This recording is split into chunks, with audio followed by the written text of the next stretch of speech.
Chers astrolosophistes, bonjour et bienvenue à celles et ceux qui nous rejoignent. Alors nous nous retrouvons aujourd'hui pour la super pleine lune du 27 avril qui aura lieu à 7 degrés 6 minutes du signe du Scorpion à 5h32 du matin pour Paris. Cette pleine lune est une super lune, c'est-à-dire une pleine lune de périgée. Une pleine lune qui se produit lorsque notre satellite naturel est sur le point de son orbite le plus proche de la Terre. Alors l'orbite de la Lune autour de la Terre est elliptique, il varie entre 350 000 km et 406 000 km. Une superlune peut apparaître 15 fois plus grande et 30 fois plus lumineuse. Donc on vient de le voir, la superlune est en Scorpion et donc opposée au Soleil au même degré, c'est-à-dire à 7 degrés 6 minutes, mais dans le signe juste en face, c'est-à-dire celui du Taureau. Elle forme un grand trigone décroissant avec son maître historique, Mars, à 2 degrés 13 dans le signe du Cancer, et Jupiter à 27 degrés 47 minutes du signe du Verseau. En fait, la Lune et Jupiter sont à 110 degrés d'écart et un trigone compte 120 degrés. Comme en plus le Verseau et le Scorpion sont naturellement en carré, ce grand trigone n'a pas l'énergie d'un grand trigone en même élément. Mais bon, on nous le donne, alors on va le prendre. Alors un peu plus tard, le lendemain, elle sera en sextile à son maître Pluton à 26,48 du Capricorne et en trigone à Neptune dans les Poissons à 22 degrés 16. À noter aussi, on en a parlé dans la dernière chronique, que Pluton passe rétrograde dans la journée. La superlune formera aussi un T carré, c'est-à-dire une opposition au stellium en Taureau formé par le Soleil, Uranus, Vénus et Mercure, et un carré à Saturne, qui est un peu plus compliqué, à 12,57 du signe du Verseau. Un T carré en signe fixe, c'est peut-être un peu plus porteur de friction qu'en signes cardinaux ou mutables, parce qu'on est dans la persistance, on est dans la détermination, la résistance, mais bon, c'est aussi une énergie qui permet de continuer à faire des efforts pour concrétiser ses projets. J'ajoute quand même que la fantastique énergie liée au T carré amène très souvent des réussites significatives, surtout au natal, parce qu'en fait, il génère de la force, il génère de l'ambition, le besoin de surmonter tous les obstacles. Cette superlune en carré à Saturne nous dit que le changement, il n'est peut-être pas pour tout de suite en tout cas, mais on n'est pas tout à fait libre de pouvoir y procéder, mais dans tous les cas, ça nous dit aussi qu'on est conscient de ce changement, qu'on est conscient qu'il faut changer. Uranus secoue l'idée de confort de ce stellium en Taureau en instillant l'énergie d'une évolution, voire d'une révolution, et Saturne nous dit « attends ». Prends le temps de l'articuler, de l'organiser, d'attendre le bon timing. Saturne fait ici son office de sagesse et on serait bien avisé d'y faire attention. Quant à Mars, Mars continue sa course en électron libre et entre en Cancer aujourd'hui, donc le 23 avril. C'est quelques semaines où l'on peut devenir très industrieux pour améliorer son foyer, le rendre plus confortable et en prendre soin. Ça peut vouloir dire que des travaux vont commencer aussi. Mars en Cancer, c'est une énergie qui est freinée. Il avance face aux vagues, il baigne dans l'eau des émotions, qui n'est pas le domaine dans lequel il est le plus confortable. Mais ces passages de Mars en Cancer, tous les 2 ans, nous font généralement faire des progrès très impressionnants au niveau de réalisation de nos blessures. Maintenant, il est en carré à Chiron, dont il est le maître, alors il est possible qu'il y ait une situation familiale où l'on se trouve sur la défensive, où l'on a du mal à s'affirmer, où les querelles domestiques deviennent totalement insupportables, surtout en cette période de confinement. C'est un Mars qui essaye de comprendre le passé, comment on a grandi, quelle enfance on a eue, est-ce que nos besoins émotionnels ont été satisfaits ? Il y a peut-être des blessures qui remontent et qui nécessitent d'être adressées. Quelles sont les priorités dans ma vie à partir de maintenant ? On va avoir le temps d'en faire l'inventaire de toute façon. Mars est important car il est le maître historique de cette super pleine lune. Et lorsqu'on traverse des aspects lune dissonante à Mars, il y a un avertissement à prendre en compte à chaque fois et qui concerne d'abord les enfants. Son enfant intérieur et les enfants auxquels on donne vie. C'est pas parce qu'on se transforme tout à coup en fou furieux sadique, mais il est très possible que l'on perde son sang-froid avec ses plus jeunes, que l'on se montre soi-même très immature parce que vulnérable, parce qu'impatiente ou fatiguée, et qu'il y ait des mots, ou plus grave, des gestes qui partent et que toutes les excuses du monde ne parviendront pas à faire oublier.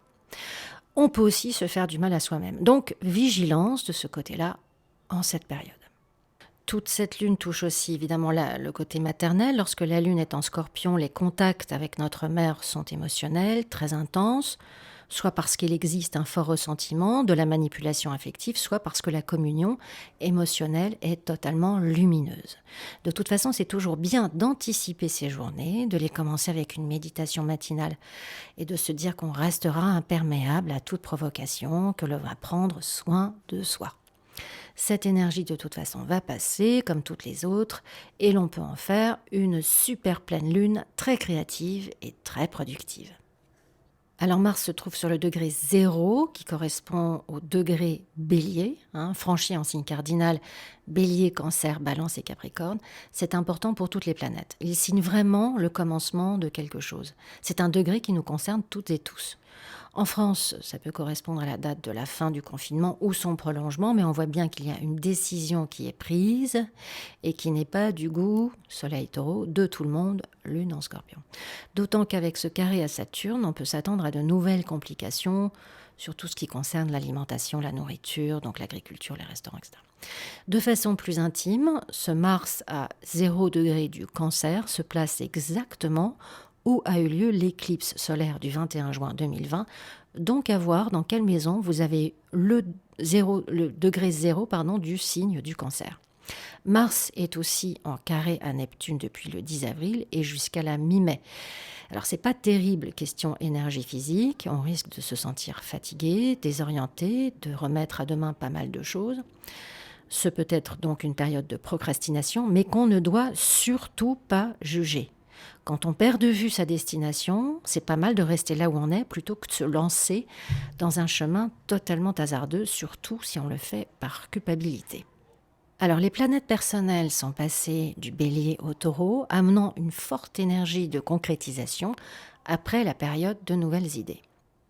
La pleine lune en Scorpion, éclairée par ce soleil en Taureau, nous demande de nous interroger sur nos sentiments, sur ce qu'il se passe profondément en nous et que nous sommes prêts à nous dévoiler. On prend le contrôle de ses émotions, de son intuition, on les maîtrise. Comme une pianiste maîtrise son piano, comme un peintre maîtrise ses couleurs. Il arrive quelque chose dans ce domaine que l'on va débusquer, investiguer et comprendre viscéralement. On est dans l'ambiance marécageuse du Scorpion, donc des secrets, et que cette pleine lune éclaire dans tous les coins. Sur l'axe Taureau-Scorpion, ces secrets peuvent être de nature matérielle, financière, nos possessions, nos valeurs, notre sécurité, notre force dans l'inertie contre ce que l'on possède en commun avec une ou un autre, le changement drastique, la transformation.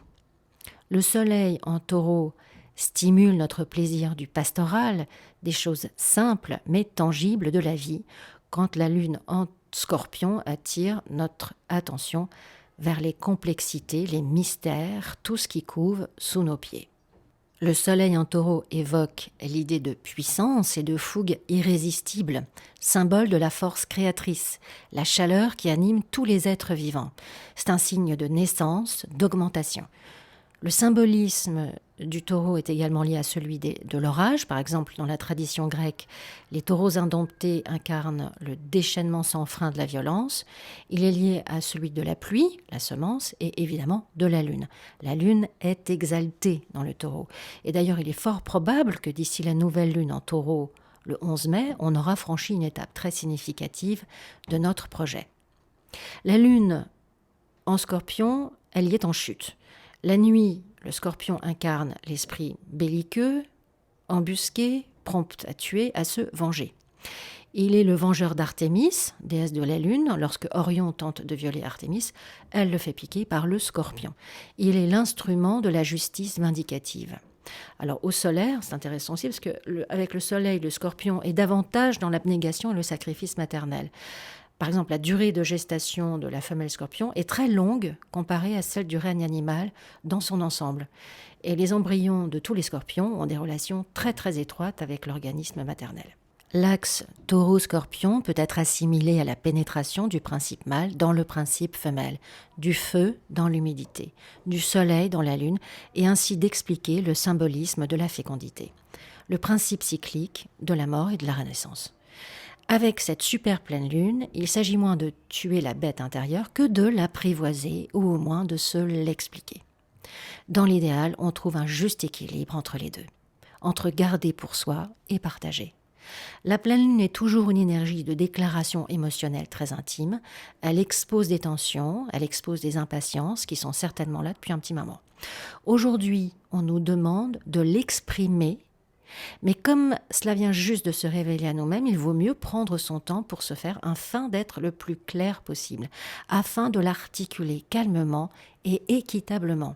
Cette énergie va vibrer pendant 2 semaines aussi. Prenez le temps de vous familiariser avec cette nouvelle analyse de la situation. Il y a 2 autres facteurs importants à prendre en compte. Le premier, on en a parlé pendant la dernière chronique, c'est le début de la phase rétrograde de Pluton qui commence précisément pendant la pleine lune et dont Pluton est le maître. C'est-à-dire que l'accent est mis sur le désir de retourner à la source de l'âme, de vivre son évolution en accéléré. On est dans un processus d'intériorisation, on a besoin d'accélérer l'élimination des désirs de séparation. Celles et ceux qui ont un Pluton rétro à la naissance peuvent ressentir ce besoin de façon un peu plus vive. Cette rétrogradation dure jusqu'au 7 octobre et va redescendre jusqu'à 24-19 du Capricorne. Donc toutes celles et ceux qui ont des planètes, l'ascendant, le milieu du ciel entre 24 et 26 degrés sont susceptibles de ressentir cette interaction des désirs contradictoires inhérents à l'âme. C'est une période où l'on est confronté à des énergies de pouvoir, mais aussi d'obsession, d'addiction et de contrôle que l'on a sur les autres ou que les autres ont sur nous, et éliminer l'une ou l'autre énergie. Pour aller vers ce que vous voulez, il faut lâcher prise sur ce qui n'est plus, sur ce qui est mort. Il faut vouloir faire les changements nécessaires. Le second facteur arrive le 28 avril, quand la pleine lune sera opposée à Uranus en taureau et provoquer de soudaines perturbations dans la maison, nos amis, avec des amis, ou des liens que nous avons avec un groupe, une organisation, et qui entrent en conflit avec notre vie domestique, notre famille. Dans tous les cas, il s'agit de ne pas prendre de décisions mélodramatiques en ce qui concerne cet ami, un frère, un proche, un intime. Ne pas confondre une subite envie d'indépendance et une fuite. Notre inconfort est lié à une situation qui demande d'être analysée pour s'en affranchir vraiment. Alors le 30 avril et le 1er mai, quand le Soleil sera exactement conjoint à Uranus, il est fort possible que ce qui est fomenté pendant la pleine lune soit exposé et on ne pourra plus être dans le déni ou dans l'ignorance de ce qui se trame.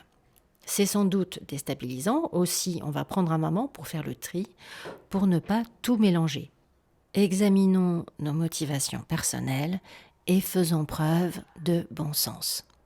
On termine par le grand trigone de la super pleine lune à Jupiter en Verseau et Mars en Cancer, qui nous dit que nous trouverons l'énergie, la force, le courage de traverser cette période, que l'on saura ce que l'on veut et comment l'avoir.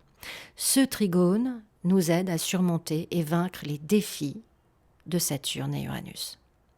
Voilà, chers astrolosophistes, cette chronique est à présent terminée. Pour une consultation personnelle, vous pouvez m'écrire à l'adresse qui s'affiche à l'écran, astrolosophicafé@gmail.com. Les rendez-vous pris au mois d'avril pour le mois de mai bénéficieront aussi de la réduction confinement. Je vous souhaite à tous une magnifique super pleine lune et je vous dis à bientôt sur Astrolosophie.